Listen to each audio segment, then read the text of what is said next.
You are listening to SPN, the Sports Podcasting Network. وتكلم هناك لشوارشتايجر.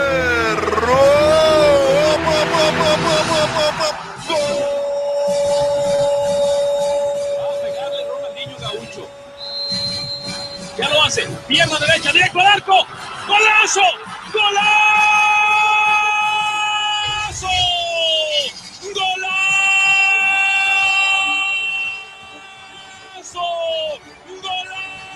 This is Soccer Today, live on SPN Radio, your new live show about the beautiful game in all its glory, with Duane, Rollins and Kevin Laramee. MLS, EPL, La Liga, Champions League, all is fair game. Powered by the Sports Podcasting Network. Visit us at sportspodcastingnetwork.com.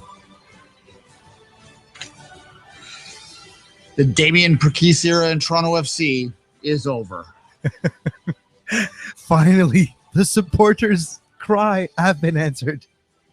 I didn't mind Damien. Some of our local friends, let's just say Duncan of the local minority, let's just say his timeline has been quite interesting since last night. Yeah, well, I tweeted as if anyone saw a naked Englishman streaking through West Toronto to tell Duncan to go home.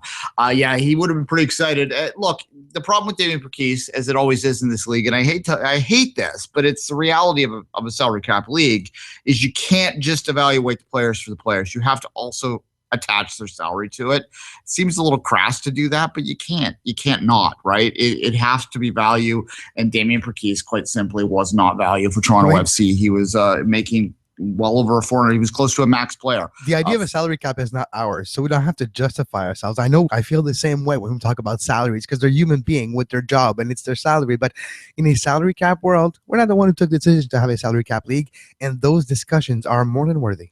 Yeah, well, that's why I never say they're overpaid. I say that they're bad value, which is probably mincing words, but at the same time, it's a more accurate reflection of what we're talking about here. And as I said, Perquis was on a near max contract. Close to, it was about $400,000 was the guaranteed salary. It was about $437 with the bonuses and all that paid in there. I think it was a little below 400 actually, and it's guaranteed. But regardless, what this does for Toronto FC is it frees up about $200,000 to spend and on the second half on the salary budget. That's one thing. Before we go any further, Kevin, I want to use that. We always use the term cap, right? It's not really a cap. It's a salary budget, which means that it's not quite the same as adding all the salaries up and then looking to see if it reflects it. It's how much they pay out in a given year. Yeah, it's an average over the few weeks as well. You can't be over in a week if you're under the week after to balance it out at the end. It's like we're used to in other sports, but just with difference because of the gammon time situation. But no, absolutely. It's a more than just add all the sums of salaries equals the salary cap. There's a little bit more complex. It will be too easy to be that, right? It's MLS after all. Yeah, exactly. So we don't know exactly how much money TFC has to spend, but we can make a rough estimate by just halving his salary and looking at that. And that is the more interesting conversation from here. I mean, look, Damien Perquis had not been playing for the past few weeks, really. He made a couple appearances here and there. I thought that he did well, but what has been telling in the last month or so for TFC is the emergence of Eric Zavaleta in particular and Josh Williams as well to a lesser extent as very adequate replacements for Perquis. Are they 100% of what Perquis does? In some ways they are. I think on the defensive side, they are at least as good as Perquis, if not even better. With on the ball, their ability to pass, their ability to play out of trouble from the back, things like that, no, they're not as good. Yeah. But is that little intangible that Perquis brought, especially if you add in, at times subpar defending, the core skill of a defender? Yeah. Is that worth getting rid of him, dumping him off, and basically getting the same job done by Zavaleta for a quarter of the money? Look, there's no question it is. No, exactly. It's very interesting to me because it's been quite a busy 2 days, 24 hours in Canadian MLS teams, especially in the transfer market. We had Montreal traded Cameron Porter yesterday to Amadou Dia for Sporting Kansas City. And you can listen to the breaking news edition of Off the Woodworks that me and Duane did last night. Well, yes, yesterday afternoon, about the the transfer, the trade, and as well Vancouver signed Adger and De Jong. So quite an interesting couple days. And there's a rumor going on as well that maybe a certain unattached Canadian could finally find a suitor to attach him, and maybe in Toronto. Yeah, well, maybe even two Canadians, because some interesting stuff came out on Twitter last night when the news of Perquis's mutual termination was being first bantied about, which was at 9:00 last night, which was really odd. At any rate, one of the things that really caught people's attention, first off, there's the Tosin Ricketts. Tosin Ricketts, who is a former guest of the Two Solitudes, by the way. If you want to go back in the archives, we talked to him from Israel, which was an interesting conversation. I guess that was about 18 months ago, was it, Kevin? Yep, just a couple of days before he started his 6-month stint with the Hapoel Haifa of Israel. Yeah, and it was at a time when there was there's always a time in Israel where there's dangerous stuff going on, but there had been an event nearby right after we spoke to him. So we talked a lot about sort of life and decisions and kind of those kind of things above and beyond the sport itself that go I remember we talked about paycheck, and he talked about how, just going to a club that I know checks are not going to bounce is kind of important. So that was an interesting situation. Yeah, and I think Tosin's had that experience again since he left there. So it's unfortunate.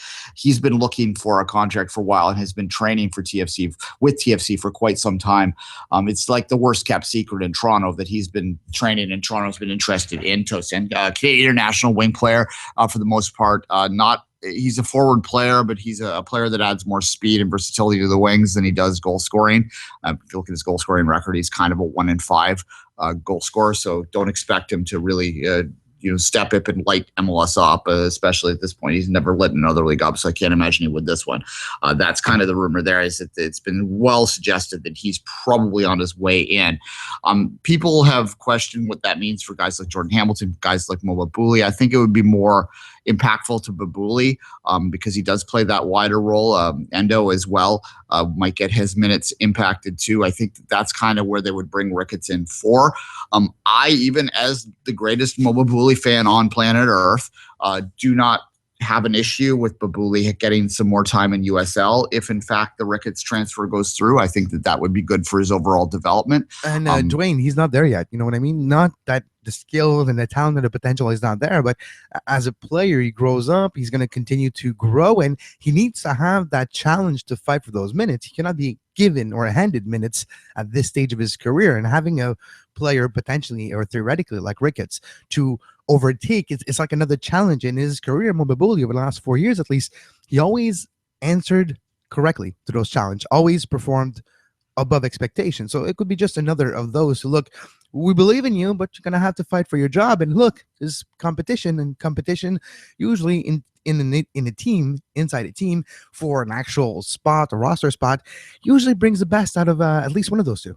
Yeah, well, look, at the start of the season, Babuli was interviewed before he had signed the MLS contract, and he had said at that point that if he got MLS minutes, he'd be obviously ecstatic about that, and he wanted that, but he was also at peace with the idea of playing significant USL minutes, and he said, in fact, that it would be a great challenge for him to go down to the USL team and, quote-unquote, have to lead that team, have to be the guy that they all look to as the most experienced player, the guy that they all look to as being the one that has to be the team leader. That was a challenge that he wanted.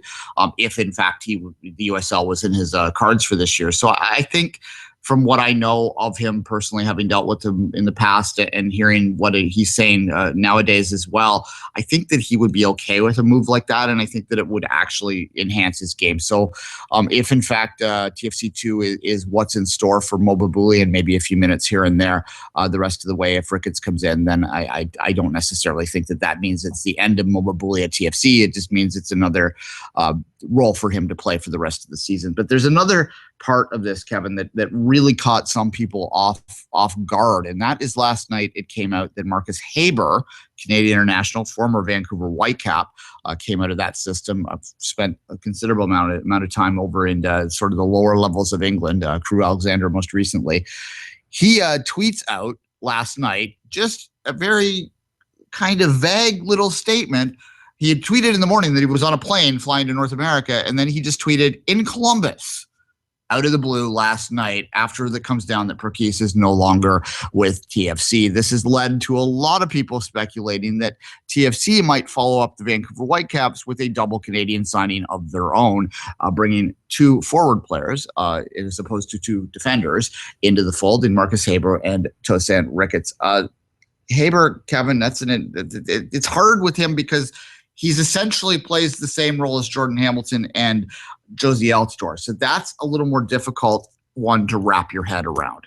No, exactly true. And in Montreal, we're looking at you. Maybe Toronto 2 Canadians, Vancouver signed 2 Canadians, Montreal. Oh, okay, fine. You have Becker and many more that are playing. So you actually maybe have your Canadian contingent. But no, it's interesting to me to have clubs now going, it's maybe coincidence, true, and it's name of Canadian fame, so maybe there's a reason for that too.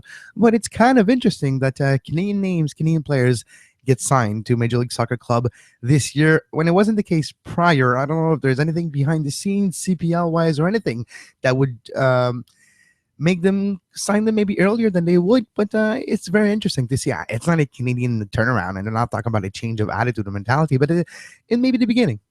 Yeah, well, there's a couple things that could be at play with that. There are people that are whispering already that this is a direct reaction to the prospect of the Canadian Premier League coming in. And a lot of people listening to this are going to go, well, is the Canadian Premier League going to come in? And I understand why you're reluctant to believe it's the case, because you haven't heard any new news in a while, and there's no news trickling out, which is why I'm not really reporting anything on this at the moment. But I have been assured, and I said this before in the show, that it is absolutely happening. And I believe that if you talk to people that are inside the game, this is not a secret anymore. And it's not far-fetched to think that the Major League Soccer clubs are reacting to what they'd perceive as competition by trying to lock up players that they maybe had peripheral interest in the past, and know that if they're interested in coming home, that if they don't lock them up now, they're going to have competition in the market maybe to do so. That is a possible idea.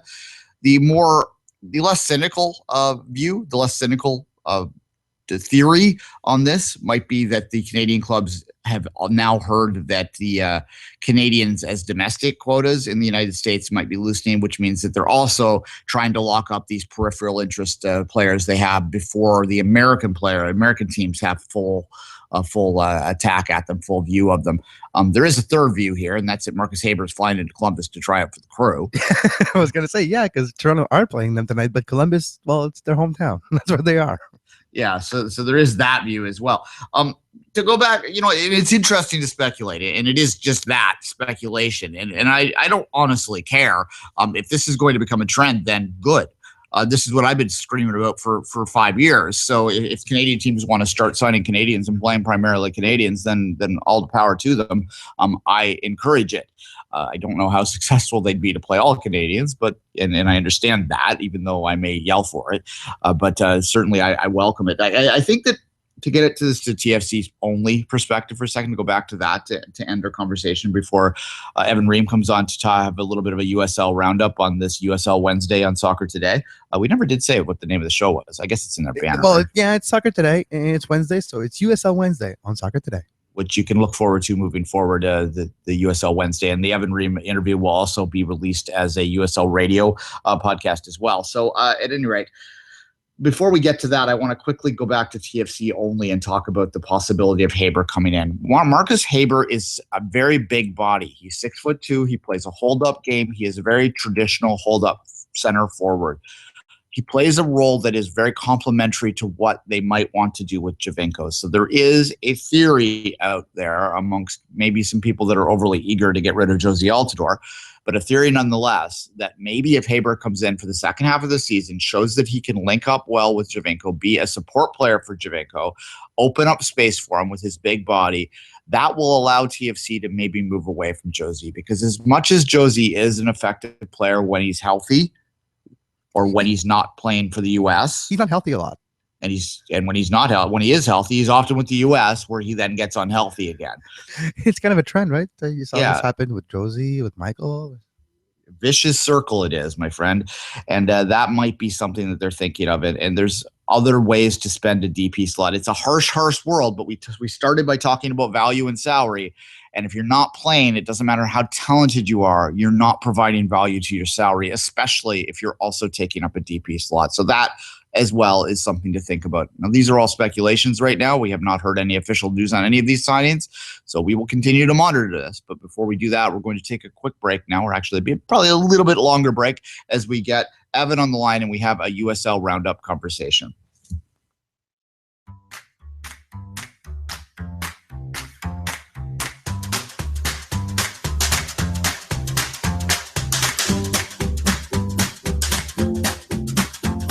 You are listening to Soccer Today, live on SPN Radio.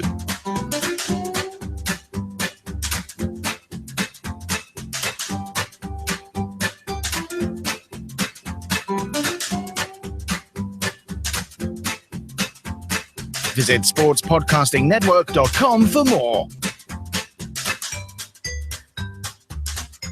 And welcome back to Soccer Today. It's with great pleasure we welcome Evan Ream of the Davis Enterprise and of evanream.com on USL Wednesdays. How you doing, Evan, today? I'm doing well. Thanks for having me again. It's always a pleasure, Evan. First of all, before we go on to our great conversation about the USL, what's the one thing that's catching your attention in the league right now? That's an interesting question.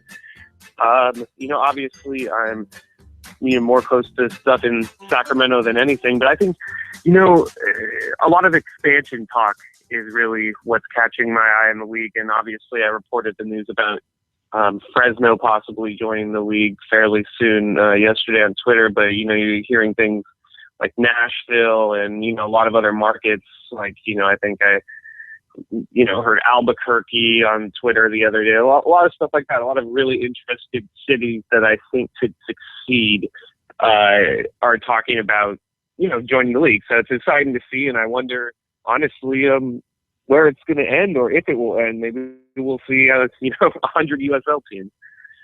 Well, that does beg the question. Is there a natural place for it to end, Evan? Can you have 100 teams if they had it regionally broken down, perhaps playing in kind of an MLB setup, for lack of a better way to put it, where they don't play each other, which is kind of what's happening now until the playoffs, or a PDL setting? Do you think that would be good for the sport, or would you like to see them limit this at some point?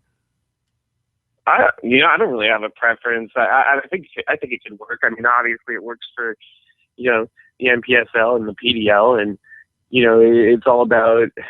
I guess I just wonder what the USL thinks that it is, because it's still sort of stuck in this limbo of where they have teams like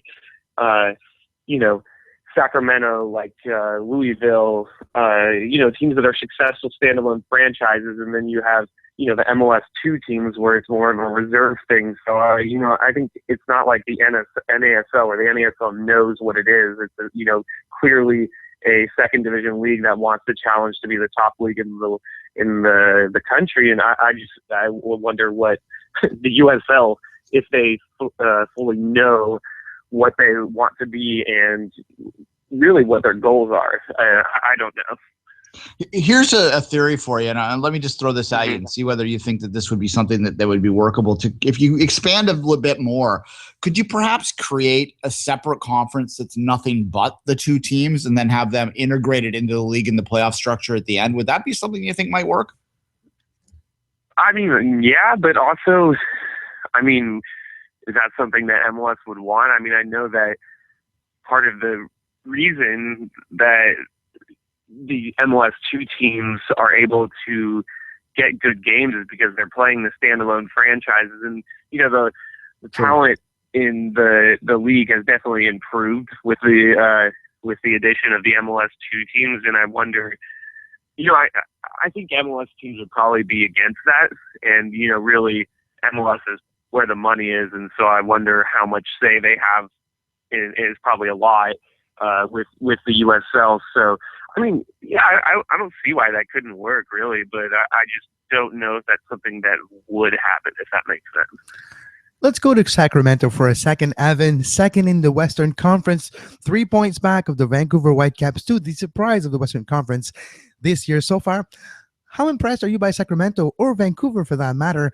And how hard of a job will it be for Sacramento to beat Vancouver this year in the title race for the Western Conference when Vancouver has a strong contingent that does come from the first team, but as well as a younger crowd? So what do you think of those surprising Vancouver Whitecaps, and how does Sacramento look for the rest of the season to maybe get that first place in the Western Conference? Yeah, I mean, I think we're all probably pretty surprised by Vancouver. They were okay last year, weren't really anything special. But you never really know with the MLS 2 teams. I mean, the Sounders were pretty good last year, and they're obviously not very good at all this year. So, you never really know what you're going to get from those teams, who's going to be with the team. I mean, I can't remember who it was. I think it was maybe Joe Franco of the LA Galaxy, too, who told me, he's like, we don't even know who's going to be with the team until the day before. So, with those two sides, you never really know what's going to happen. Maybe a couple players get called up to the Vancouver first team or sign first team contracts, or they stop getting contributions from, players that are loans from the first team, and, maybe they fall off the board. Whereas a team like Sacramento, there's more stability other than a couple players from San Jose on a regular basis, and Adam John, Tommy Thompson, and now Kip Colby. As far as how impressed I am by Sacramento, it's really weird this season, because I think in a way Sacramento fans are a little spoiled in that, they won the title in their first year, and that maybe was, the great thing for them, but also kind of a bad thing because they have such high expectations. Right now, the morale of the fans is actually very low in Sacramento, and it has a lot to do with the fact that, really there aren't that many players left from the championship run, and they just sort of unceremoniously dumped one of the fan favorites and the team's second leading goal scorer of all time, and Tommy Stewart, who is headed to over near you guys in Ottawa Fury. And a lot of fans are really upset by that. And also the fact that, the team, you can't say they're not getting results, but they're very pragmatic in the way that they are getting the results. And it's less of the free-flowing, attacking style that was played under Perquis, whereas Paul Buckle is very much, it's very English, to be honest. And it's very much, get the ball wide, get it into the box, and, have a guy like Adam John or actually Mackenzie Pridham's been scoring goals lately, and Cameron Iwasa, possibly get on the end of those crosses. But, they're getting results. They've only lost once in their last 11 games. So, that's impressive. But I really wonder what it's like in what the morale is like in the locker room, to be honest, because I've been hearing some weird things, and so I wonder if we're going to see a drop off, especially as they have 4 straight games on the road right now after tying OC Blues 3-3 on Sunday. So, I'm impressed with some of the results, but I wonder if it's going to continue, I guess I would say.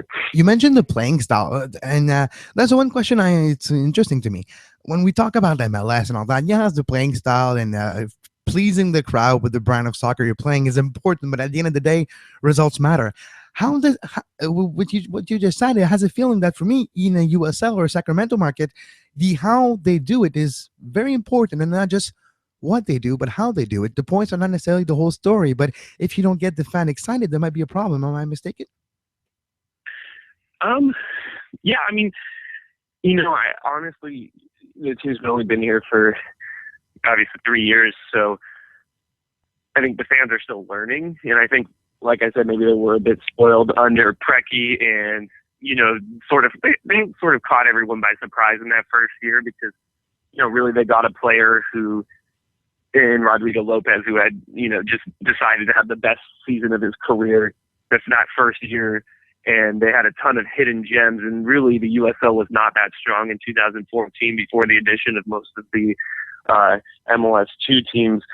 And I think, people didn't really know what to do when they came to Sacramento. There had never been, crowds at that level. I think a lot of, USL players were intimidated, and so they were able to get a lot of results that maybe they wouldn't have gotten last year or this year. But, I think to people in Sacramento, from what I've been hearing, that it totally is important how they play. Up until, these last few weeks, even though the team was getting results, they really weren't scoring goals at all. And I think that's something that's always been important to the Republic fans, is really just scoring goals. I mean, and not only scoring goals, but scoring good goals, because we saw a lot of amazing goals from Rodrigo Lopez, from, Tommy Stewart, and, from a couple of other players around the team. And, we're seeing still some good goals this year, but there really haven't been as many. And for most of the season, they weren't coming at all. I mean, the team was, for the first 10 or so games of the season, the team was basically unwatchable. And what I mean by that is they were just, I'm a soccer fan, right? I love soccer so much, and I found myself bored at their games. And that's not something that, if you're not engaging me, I'm like, in the top 1 percentile of soccer fans. If you're not engaging me, that's a problem. One of the best stories this year, I think, in USL, both on and off the pitch, has been the emergence of the expansion franchise FC Cincinnati. As I said, big crowds, successful team. Just what are your overall impressions of Cincinnati this year? And do you think that model, particularly off the pitch, is sustainable moving forward? Yeah. So, I mean, obviously, being on the West Coast, we're not hearing, a ton about Cincinnati. I mean, we are hearing about Cincinnati, but because they're in, different conference in Sacramento, it's, it's very much, the news doesn't really trickle all the way over here as much as, it would if, say, the team from Reno was drawing crowds like this. But, I mean, obviously we've seen what they've done is very impressive. I mean, the crowds that they've drawn, they're doing well. Orlando did it first, right? And then Sacramento built on what Orlando did, and then it seems like maybe Cincinnati is building on what Sacramento did. But the thing is, I wonder, I don't know too much about their model, but I wonder how sustainable it is without their own stadium. And I mean, because I've seen their venue, it looks good, but I mean, they're really they're drawing really inconsistent crowds, if I recall correctly. I mean, they're all good crowds, but if I remember correctly, I mean, one was like 23,000, and then one was like 14,000. I mean, why is there a 9,000 difference in attendance in a league where, for the most part, you're not really paying to see any teams from out of town come in play? And I know that one of their games was against Pittsburgh, which is a big rival, but it'd be interesting to see. I really couldn't say one way or another, but I think that just in general, crowds like that can only show that good things are happening to the league, and the league is probably moving in the right direction. No, absolutely, Evan. When you're looking at right now, we have a lot of new teams, and there's Reno and all that. Reno is a close proximity to Sacramento, and I know it's a team that you're going to already started to grow kind of accustomed to. What's your thought on the Reno project and what this can bring to the NorCal, Nevada, Sierra Nevada region? I think Reno is the best idea ever. And I mean, that's obviously an exaggeration, but we got a chance to go down. And we have just lost Evan, unfortunately. Thanks, Evan, for joining us today. We'll take a small break and be right back on Soccer Today. Hey, it's Kevin of the Sports Podcasting Network. On SPN, on top of What's the Score, the Sports News Quiz, you can find a plethora of great sports podcasts. Hardwood Radio, Gridiron Radio, Sports, It's in the Game, Scuderia F1, the second most listened to F1 podcast in the whole world, Soccer Today, live radio shows like Open Lines After Dark, MLS Postgame Show, Two Solitudes Soccer Podcast, Off the Woodworks, and much, much more. All that on the Sports Podcasting Network.com.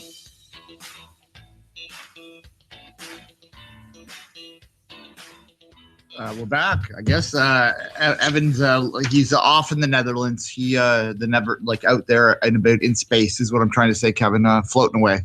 It happens. It's on our side. But thanks, Evan, for joining us today. Very interesting. His thoughts on Reno and how this could be very positive for this city of Reno that is reeling for decades and decades. And it's a positive vibe to having a professional team and to continue the growth of USL in different market, different region of North America. I think it's very worthwhile. And for the city of Reno, the 1868, they have a chance of gathering a certain type of crowd that could travel, that could go to Sacramento, that could eventually even make their way to LA too, if time is possible.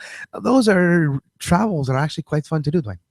Yeah, look, obviously this is a league that's going to thrive on regional rivalries and regional sort of setups. And that's why I think that they're not afraid to or why they're reluctant to set a cap on the amount of teams that do exist. If they primarily are development leagues, professional development leagues, which is kind of an oxymoron because you're not really developing at the high pro level, but it's providing players with an additional level of playing time and for more seasoning. They're finishing leagues is what they are at any rate.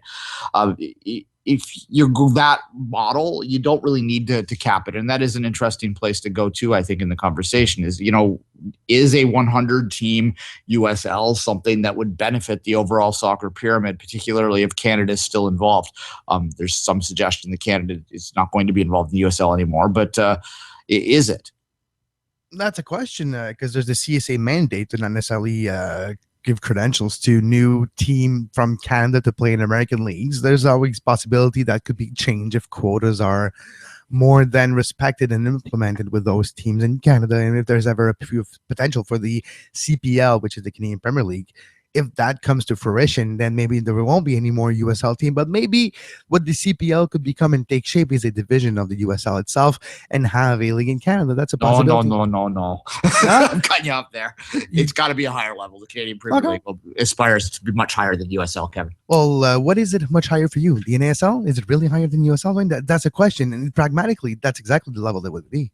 Yeah, I mean, optically speaking, if you put the Canadian Premier League as a conference of the USL, people would not accept it as a top division. So no, but if the name doesn't have to be the same. It could be called the Canadian Premier League, and just the team of the USL of Canada could move to that league. That would I see what you're saying. That would be in effect the same exact thing. Yeah, but I think that you'd run into to concerns with people if you had TFC2 playing in the Canadian Premier League as well. But anyways, my point was not that way. My point was that it just the future of the CPL could take many different forms, and those forms could be included with USL teams. Sure. Okay. Fair enough. All right. Continue your thought, Kevin. Well, that was it. Okay. All right. Moving on as we continue to argue over the Canadian Premier League. It's my baby, Kevin. You got to understand that. It's my thing. It's my jam. Duane, it's your baby. You let it grow up, but once it takes shape and it becomes old enough, it makes its own decision and takes the shape and size that it wants to. Yeah. Well, it is an interesting question, but we'll get back to USL because we have lots of times in every day. This is USL Wednesdays right now, obviously. Look, I think that the USL is going to have to really look hard at its format. And I asked the question about the two teams separating to form their own conference. And I understand what Evan was saying about how the MLS teams want to play those older rosters. And I get that.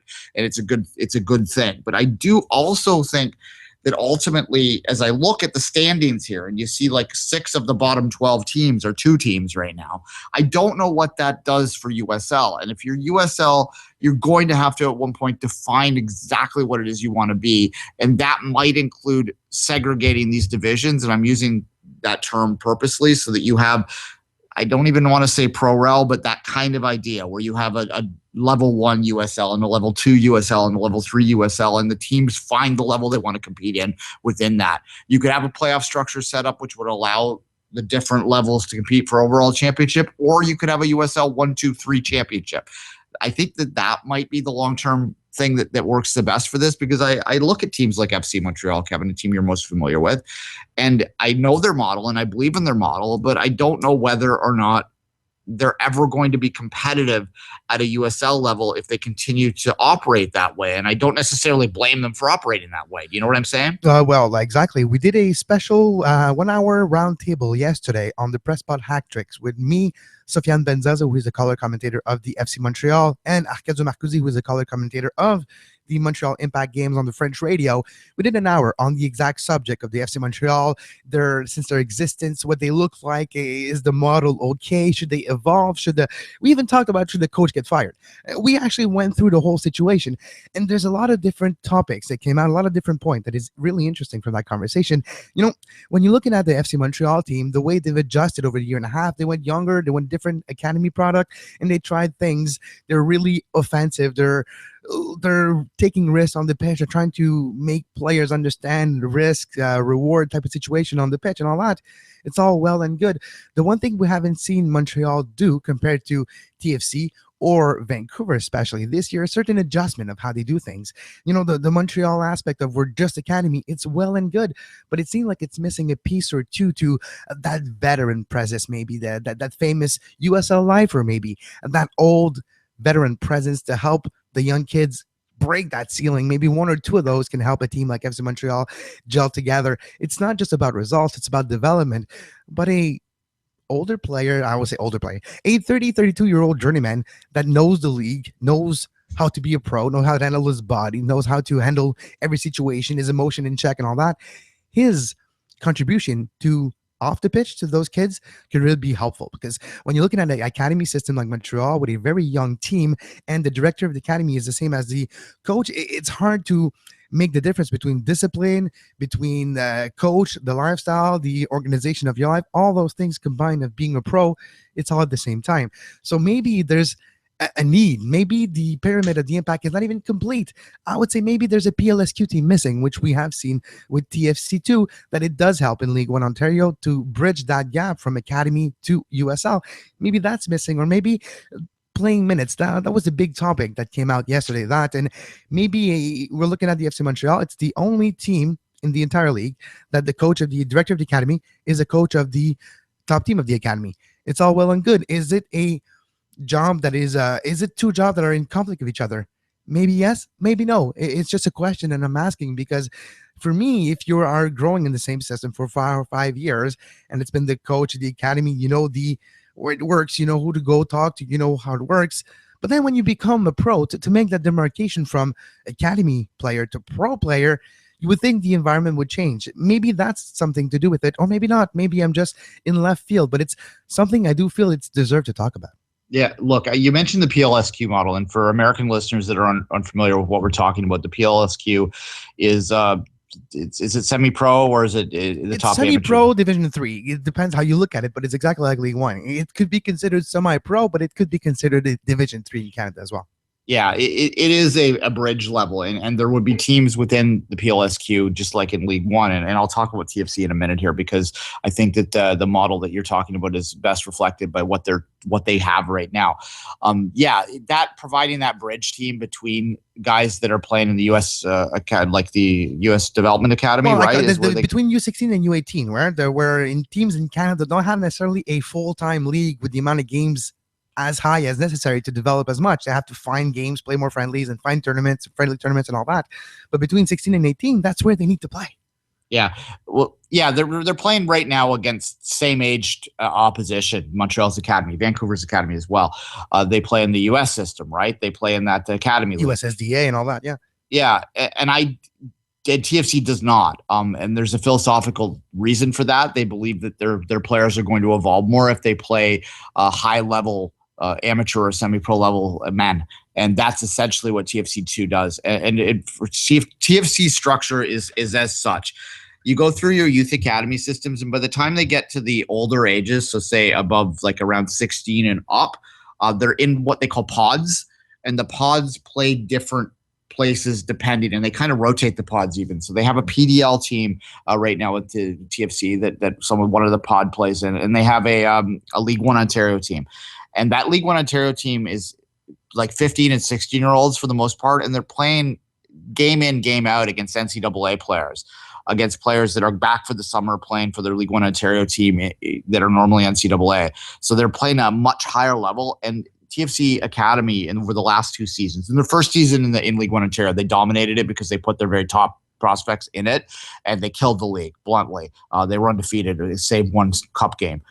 So that wasn't quite the right model, but what they've evolved into, I think, is very effective for TFC because, like I said, it's They had 5 15-year-olds on the pitch the other day in a game that I covered, playing against a team that was primarily made up against NCAA players, and they won that game. TFC did. And that pushes them to be better. So by the time they graduate, the top players from those pods graduate and get the TFC2 contract, then they are a little bit more prepared to play against the men and the professionals, the fully professionals players that they're going to be playing then. And I think a model similar to that would benefit FC Montreal. And that might be, it's still an evolution. No, exactly. I was going to mention, Duane, it's still early to tell. We're a year and a half into a project that's going to take 4 or 5 years to see if it's the right one or not, because it's not a year and a half that you're going to develop a product. And in a year and a half, they signed David Choignard, a youngest homegrown signing for the Montreal Impact ever. 18, 19 years old. I think he just turned 19 or close to it. Now with the first team, he's going to play more minutes with the USL team, obviously. But it's the one signing that there is in the USL, FC Montreal / Academy of Montreal era you had before, but I call them the lost generation, the ones stuck in no man's land when there was no FC Montreal, and they had to literally battle for minutes, not just at the FC Montreal level, but from 18 to 23. They needed to work hard to get reserve minutes and all that Tissot we met and that generation. Now Choignard is the new one. It's the first of the new crop that has a higher skill set ceiling. And one thing we talked about with academy kids is technically, tactically, they're supposed to be superior. Physically, he still needs to grow into his body as to be able to sustain those physical challenge against men. Yes, it doesn't matter. The size, at the end of the day, doesn't matter if everything else is equal. But if it's not, size will matter, especially in a league like USL. So, yes, he's going to have to grow into his body, but he's the first product of maybe that FC Montreal era academy. So of course we're talking about a year and a half, and it's not necessarily been rose for the FC Montreal, but that project is ongoing. It's hard to criticize or to analyze that project after a year and a half. We can just pinpoint things that worry us or that are red flags and needs to be addressed or talked about. But in 3 years, 4 years from now, we will see if that actually has fruition, that system of top team of the academy for the USL. Yeah, and look, to move this outside of Canada, because we've been focusing largely on that for the last couple of minutes, every MLS team is struggling to find out exactly what they want to do with their two team, and you see great variations in how they're using them, and this is an evolution. You saw Seattle in their first season try and play that older player here and there. Let's be competitive in this, because that's going to end up driving us forward at the 2 or 3 high-end prospects we want, and then they scrapped that, and they moved into a more of an FC Montreal TFC2 model for the second season. So no one's figured this out yet. I don't know how easy it is to figure out, because obviously they also have the added complication of having it as their primary reserve outlet for players that are recovering from injury or just simply aren't getting enough minutes or what have you. So that adds a lot of complications. I want to go back before we end this for 2 minutes and talk a little bit about the Canada's role in USL and explore that a little bit more, though. We mentioned it, and I got a little bit biased there for a second because I do very strongly believe that we do need our own solutions here. But that said, when I think about it, and one thing that I have thought about in the past is that it's smaller markets that may not even be up to Canadian Premier League level. I don't necessarily have as much issue with them eventually joining, or if they have the inspiration, the money behind them to create a USL franchise, or maybe even the Canadian Premier League teams down the line. If they want to create a reserve league, maybe they can attach to that or something like that. Those kind of models don't necessarily bother me in the same way as having PDL teams in that do, because I don't think it's necessarily taking away from a level that realistically we could create at this point. Like, it's one thing to create a Division 3 in Canada with regional setup, and it's one thing to spend the money and get a few big owners and create a Division 1, but to create that Division 2 level in Canada right now, I don't know whether that's quite capable, if that makes any sense. No, yeah, absolutely. That's a ways off, but you probably would be the case. Maybe Division 2 would be USL / Canada Division or something. Yeah, it's something to think about that way, Kevin. All right, let's take the break. And we had to banter, we had to dance a little bit there. So let's take the break to give ourselves a little time to rest. Then we're going to come back and we're going to talk about Hope Solo. I thought we were just going to talk about Hope. Oh no, we're talking about Hope Solo. Okay. All right. There's no hope.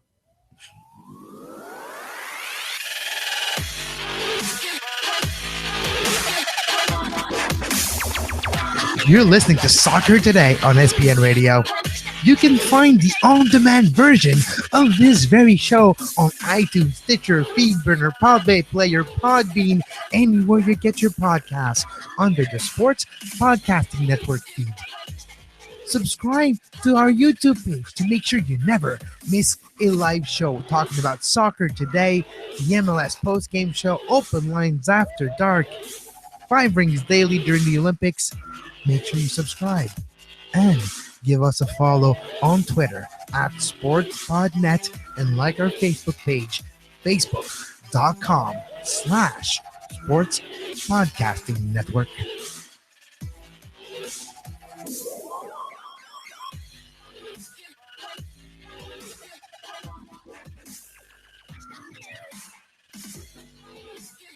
Before we get into the Hope Solo conversation, I just had a quick look because we were having the conversation before. Every single player on TFC's League One Ontario roster is born in 1999. So that gives you an idea of the age of that team and how they're using that program. What were you doing in 1999? I wasn't playing for TFC Academy, that's for sure. These kids are being born, but anyway, yeah. Exactly. Interesting article, blog post yesterday by Hope Solo. We all remember the NWSL situation that we talked about on the show yesterday. Interesting timing. After a couple of hours after the show, a blog post was posted on hopesolo.com with pictures, with dates, and a couple of issues that happened over the years, and basically not necessarily throwing the NWSL under the bus, but shining more light in the situation that we saw evolve on Saturday. Yeah, look, I mean, it's interesting to me because, as you know, one of my main occupations, or main roles, I should say, with League One Ontario is to enforce standards, or to at least report standards. And a lot of the stuff that she's talking about this is stuff that would happen in any league that is not at the very top. They struggle anywhere in North America if you're not MLS or even NASL, as we talked about yesterday, or 2 days ago now, I guess, with the Fort Lauderdale Strikers situation. Leagues below the very top, they struggle with this across the board. So a lot of what she's saying is just strictly a standard situation, and whether or not this league can meet the level of professional standards that she feels, and many of the players feel, and many fans feel, that a league that aspires to be the best women's soccer league in the world should reach. And there's no doubt that she's correct. The question is whether or not has expectations that are unrealistic based on the market. And I hate using the term market when you're talking about women's sport, because it's complicated. Obviously, there's chicken and egg arguments going on. There's that idea again, Kevin. We've been talking about chicken and eggs all week. Yeah, but I have always a biased opinion on things like this, because we all seen what TV or what a coverage of a product can do for the perception of that product itself. And the way you portray a product becomes reality. And if people always portray the NWSL that way, it will be that way. But if the NWSL itself portrays itself with higher standards, it will be perceived that way too. So it's always that conversation that comes to my mind, because I hate using other sports example. Let's go back to the CFL before TSN got this contract, 2 decades ago? It was not doing well. Few thousands of fans only in the stands. Then TSN decided to get behind that product, hype that product, create programming around that product, and guess what? Stadiums are full now 2 decades later, and they have been full for a long time. So that blueprint could be on a different scale. I agree. Well, actually, no, it could be the same scale, could be applied to a NWSL level. And the more people are not necessarily hyping this league, or not protecting the perception of this league optically by having higher standards, those things will happen.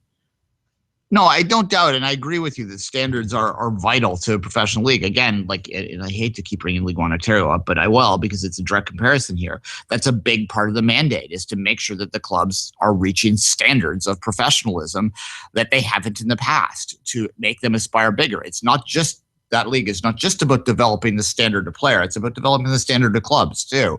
And that's something that we really push, and really why we make sure that the nets are are designed correctly, that they're not having holes in them and stuff like that. I mean, one of the points that she brings up in the blog article is they're using plastic ties to tie the nets in, which is something I constantly see around here. And you constantly see on youth fields all the time, because they get holes come in the net. And rather than replacing the net, because they don't have the money to do that, they just buy these plastic pins and they pull it in, and they do that. And referees accept that, because it really isn't that big of a safety issue. She put a picture of a little boo-boo that she got from that, and that was probably exaggerating a little bit for effect. But at any rate, well, exactly. Like the example that she used, especially with the pictures, are not necessarily the ones that we should be focused on. Like there was rust on a sink. We don't give a damn about that. You know what I mean?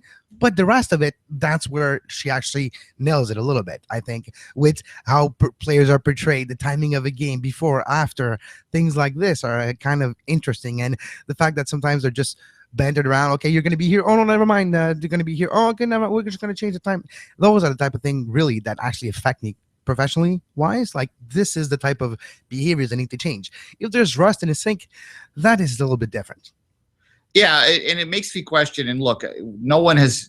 I know that Baudour, who's been on this show before, was fact checking a lot of this blog today, and he covers women's soccer and has for a long time. So I look forward to see what he brings up, what he finds about that when he looks into some of these issues that she brought up here. But clearly, yeah, there's certain things that they're doing to cut costs. That if they do aspire to be a Division I league, that they need to reach, because as I said, there's stuff that she's pointing out here that wouldn't fly in the semi-pro league that I work in, right?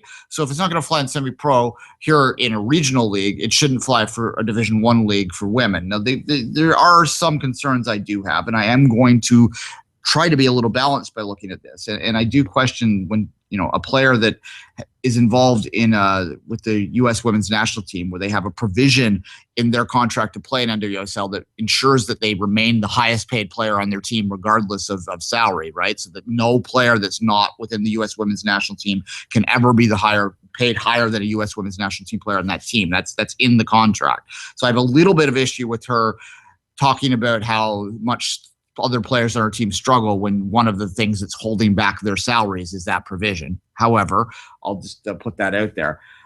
And I also wonder a little bit about whether or not some of the travel stuff that she talks about, like what hotels they're staying in and things like that, are not necessarily putting her, not being empathetic enough to the challenges that would exist to flying these teams across a very large continent and putting them up for a couple nights at a time, and not understanding how precarious the finances are on a startup league, regardless of sport, regardless of gender. And I wonder a little bit whether she could drop some of those concerns and focus more on the professional standards and safety stuff that she's brought up quite rightly, Kevin. Yeah, no, exactly. So that's what actually I think we should look about and talk about in this blog post. It's the safety issue and the on-field, whatever's relating to the sport is the most important one. Then how players are treated is equally important. But if we're talking about standards, it's a 4-star hotel, it's not a 5-star hotel. That's not what she says, but this is what she means. That's different. We're talking about you need to be accommodable as well. Everybody needs to put a little wine in their water in their wine, but standards needs to be high nonetheless. Yeah, I mean, and look, I understand when you're frustrated, everything starts to get big.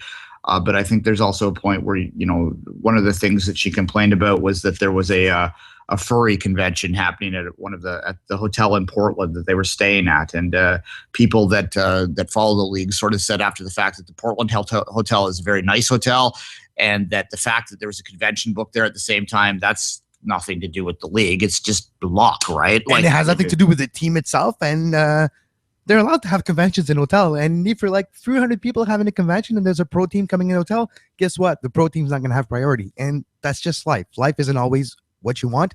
And you don't always have your desires taken care of. Sometimes you have to do what you have.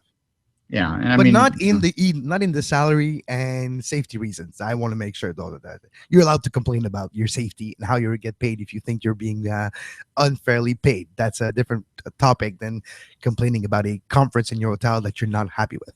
Yeah. Okay, let's talk about the security stuff. And I'm going to read this outright because this is an interesting conversation, and it brings up some issues that I've talked about in relations to women's football crowds before. I'm just going to read this. This is Hope Solo's words. "We do not have close to adequate security. During games, fans are allowed to stand directly behind the goal and yell the most obscene things you can imagine. With that virtual that comes out of people's mouths, who knows what they're capable of, and there's usually virtually no security there to do anything about it. Again, people are allowed to stand literally feet from the goal, and after games, the walk to the locker room from the field is often right through tailgating fans, again, without security." Okay, now the no security thing, That's a big issue that I have all the time at the semi-pro level. That it seems to be an afterthought at that level, that people just don't assume that these players are ever at risk, and the referees too. That's another part of it. And what security that is there generally goes to make sure the referees are safe, generally from the players, because sometimes there's heated decisions and so on and so forth. So the security is generally dealing with that. So I will stand with her 100% on the security issue, if in fact that is true. The issue, they're allowed to say, nasty things. Well, I don't know what they're saying exactly. I've been to enough women's games that I have trouble believing that it's quite that bad, but I'll give her the benefit of the doubt. However, there's a difference too. Maybe they're not actually being hecklers to the whole team. Maybe they're just heckling her, and that's what she doesn't like. This is a possibility. Her, yeah. I suspect with the history that you have, especially in the media over the last 2 years, they're probably heckling her. Yeah, I think that there's that particular issue that there is because the women's team is often very sheltered from that sort of aspect of the game. And I am always careful how I say this.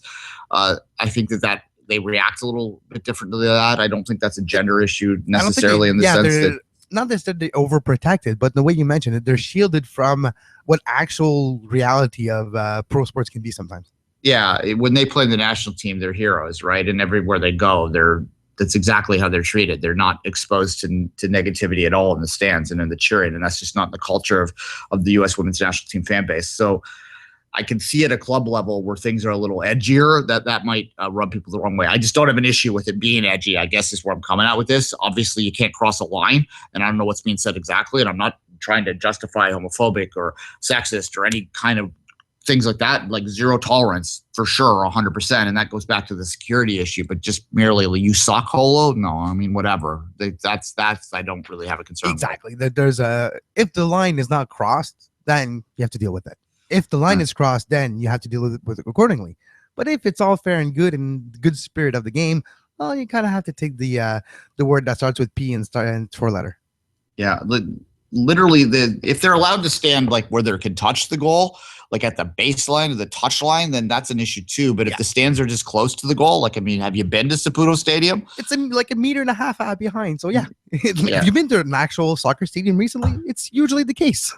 Yeah, Saputo's particularly close. That behind where the ultras stand back there is like they can almost touch the keeper. So it's not unique to the NWSL, and that's sort of what I got here. The other issue that comes up, she goes on the referees, and look, everyone gets frustrated by pro referees, and I don't know who actually does the NWSL off the top of my head. So I can understand frustration with referees, but I don't think it belongs in this article, complaints about that. I think that's a different thing, and it's something that every league kind of struggles with. And working with referees closely, I have developed a greater respect for them when you see them on the front lines and what they're dealing with and understand the challenges that they face. So I think that doesn't belong in the article is where I'm getting at here. No, I agree with you, Duane. When you put yourself in the shoes of the referee, you see things differently. And when you mish all those topics and those, it was probably cathartic for her. And she has very good points in that article, I have to say.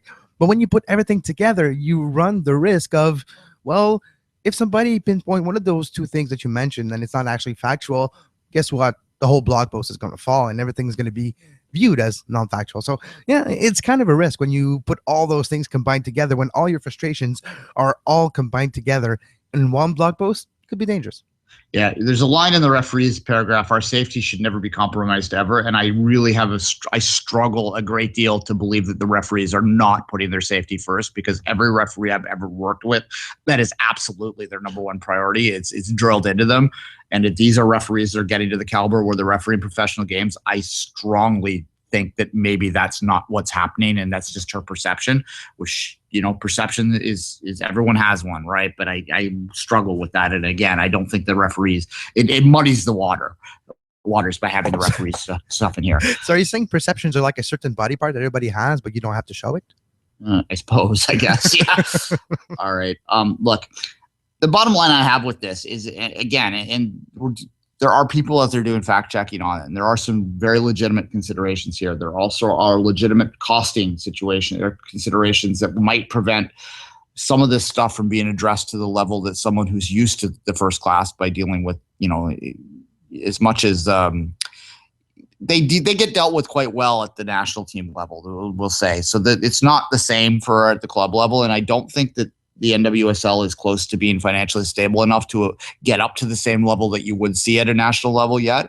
Obviously, when we're talking about hotels and stuff like that, I'm referring to. But so obviously, you want to deal with the more safety issues, the more playing issues, the optics issues first. And I think that there are legitimate concerns there. And hopefully, if these are found to be fair criticisms that are being put out, that they are addressed, because this is the stuff that's going to hold the league back, especially when you look at what their competition is, which is the top clubs in Europe providing their infrastructure to support the women's game. And I think this speaks ultimately as a final point to why I believe that the future of the women's club game is moving to Europe, and it's going to mirror the men's game soon enough.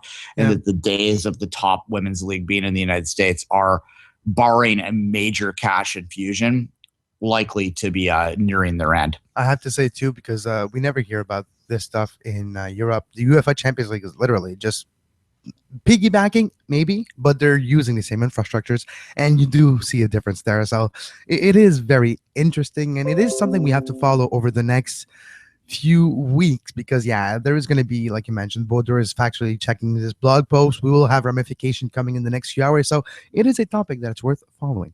All right, before we say goodbye, the one topic we didn't talk about today is because we're going to deal with it in detail tomorrow, and that is that hack piece of journalism in the New York Times that basically said that we're all racist. If you know, we're going to talk about that, and we're not even I didn't invite the author on because I have no desire to talk to someone who clearly doesn't want to have any balance whatsoever. I do think there are valid points to be made about race and about inclusion within soccer support in North America, but the way that article went about it, no. So we're going to talk about that on tomorrow's show, but that's tomorrow. So we'll say goodbye to today, Kevin, and as always, you can do the honors. Stay tuned to the Sports Podcasting Network. Coming up today, Hardwood Radio. Later tonight, Off the Woodworks post-game edition. Montreal Impact are playing Portland at 10:30 p.m. Eastern. A full slate of game in Major League Soccer tonight. So watch your team and stay tuned to SPN. We will have tomorrow a special show on that New York Times article. And Friday, we'll come back at 11 a.m. to review tonight's game. And until tomorrow, well, have a great soccer. You were listening to SPN, the Sports Podcasting Network. Visit us, sportspodcastingnetwork.com.